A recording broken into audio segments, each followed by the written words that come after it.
Good morning all, Dr. Campbell here. So I just wanted to take a couple minutes to go over the grading of the, and overall like the subject matter and what I hope that you were going to get out of this critical thinking assignment number 2. For starters, I'll go over kind of the grading here. So 2 parts of this assignment. The first part, give me 3 definitions. Make sure you cite them, whichever way you're more comfortable. And then also you had, these had to be from a book / a textbook or a peer-reviewed journal article. And so some of you definitely lost points here if you did not give me a book. I actually added this, for future terms, because while I think the dictionary could be advantageous, a couple of you used the online dictionary, a couple of you used 2 dictionaries.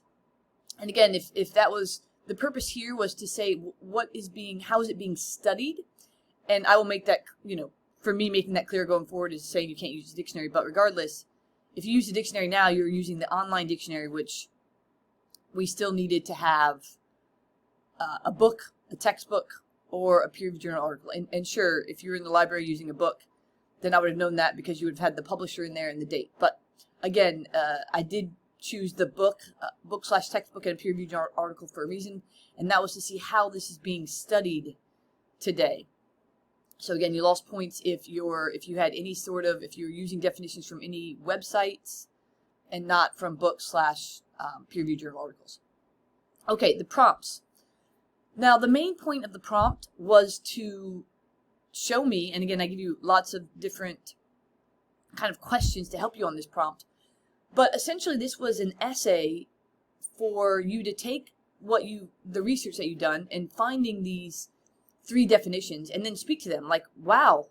Obviously, I don't want you using things like wow in your essay, but here it might be a good wow because, there are now over, 260 definitions of terrorism from academics, organizations, and other official bodies in the world.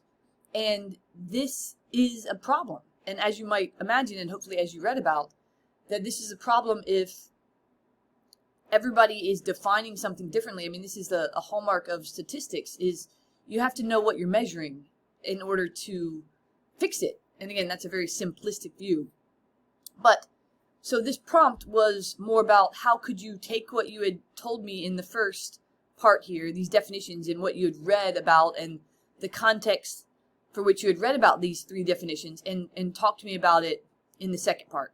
What was not good here is if you just regurgitated either definitions in the prompt that you had already listed in the first part, or if you'd regurgitated more definitions in the second part to try to fill up these words. And again, as an objective, I do not like to be the word police, but as an objective, these things are always graded with objective data and subjective data. The objective data is, did you have the definitions? Did you use MLA? Were they from books? Were they from books or peer-reviewed journal articles?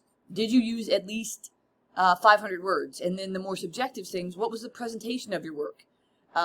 Did you have one large blob of a paragraph for that second part? Probably not going to do as well as someone that has like an intro, a couple, body paragraphs, and then kind of wraps it up. Did you use in-text citations for the second part?